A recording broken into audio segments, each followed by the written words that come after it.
Hi hello friends, அனைவருக்கும் வணக்கம். Welcome back to enjoy lifestyle. வாங்க இன்னைக்கு ஒரு சூப்பரான வறுத்த குழம்பு எப்படி செய்யலான்னு பார்க்கலாம். ஃபஸ்ட்டு ஒரு பேனில் ஒரு டேபிள் ஸ்பூன் அளவு தனியா போட்டு நல்லா ஃப்ரை பண்ணிக்கலாம். அது செவந்ததும் எடுத்து தனியாக வச்சுக்கலாம். அது கூட அதே பேனில் 2 டேபிள் ஸ்பூன் உளுந்து நல்லா ஃப்ரை ஆகட்டும். இதுக்கு கொஞ்சமாக லைட்டாக எண்ணெய் ஊற்றிக்கலாம். எண்ணெய் ஊற்றி ஃப்ரை பண்ணி எடுத்துக்கலாம். இதையும் தனியாக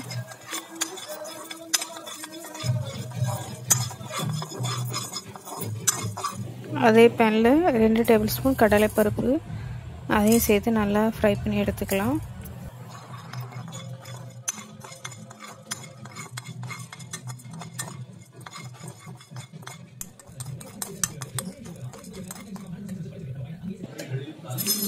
இது கூடவே 1 டேபிள் ஸ்பூன் மிளகு, சீரகம், 1/4 டேபிள் ஸ்பூன் பெருஞ்சீரகம் இது எல்லாத்தையும் போட்டு நல்லா ட்ரை பண்ணி எடுத்துக்கலாம்.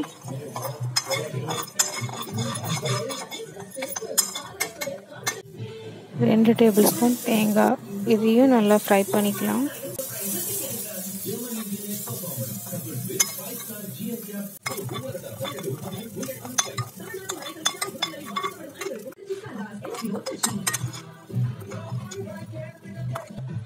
அதே பேனில் ஒரு மீடியம் சைஸ் வெங்காயம் 2 வெங்காயத்தை கட் பண்ணி வதக்கிக்கலாம்.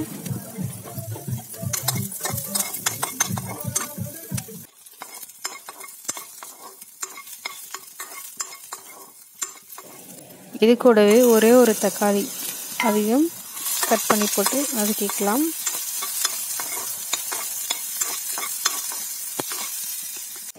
இது கூடவே 10-15 பூண்டு பற்கள் இதையும் இது கூடவே சேர்த்து நல்லா வதக்கிக்கலாம். குழம்பு மிளகாய்த்தூள் 3 டேபிள் ஸ்பூன் அளவு போட்டிருக்கேன். உங்களுக்கு காரத்துக்கு ஏற்ற மாதிரி நீங்கள் போட்டுக்கோங்க. ஸ்டவ்வை ஆஃப் பண்ணிட்டு தான் மிளகாத்தூள் போடணும், இல்லைன்னா கருகிடும்.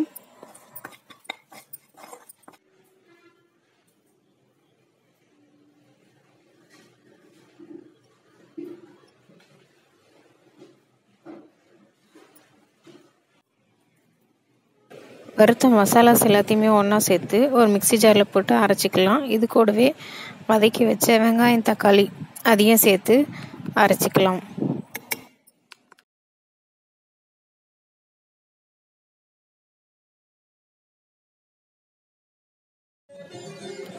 கடாயில் ஒரு 2-3 டேபிள் ஸ்பூன் அளவு நல்லெண்ணெய் ஊற்றிக்கலாம். அப்போ தான் இந்த வத்த குழம்பு சூப்பராக இருக்கும். வெந்தயம், சீரகம் பொரியட்டோன்னு இது கூடவே மணத்தக்காளி வத்தல் இது பொரிஞ்சதும் பூண்டு இது எல்லாமே போட்டு நல்லா வதக்கிக்கலாம்.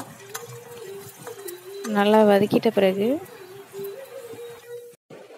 அரைச்சி வச்ச பேஸ்ட்டையும் இது கூட சேர்த்து நல்லா வதக்கிக்கலாம்.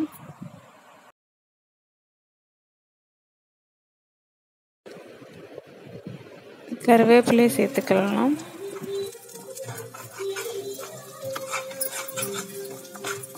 இந்த பேஸ்ட்டை கொஞ்சம் நிறைய எண்ணெயில் நல்லா வதக்கிக்கலாம். அதுக்கப்புறம் இதில் நம்ம தேவைக்கு ஏற்ற மாதிரி தண்ணி ஊற்றி மிக்ஸ் பண்ணிக்கலாம். கரைச்சி வச்சிருந்த புளியே இது கூட ஊற்றிக்கலாம். தேவைக்கேற்ப தண்ணி அட்ஜஸ்ட் பண்ணிக்கலாம். தேவைக்கேற்ப உப்பு போட்டுக்கலாம்.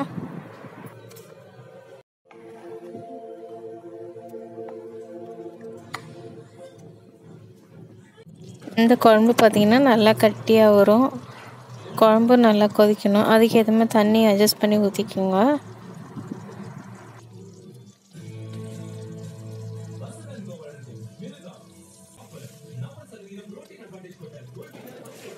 குழம்பு நல்லா கொதிச்சு வருது.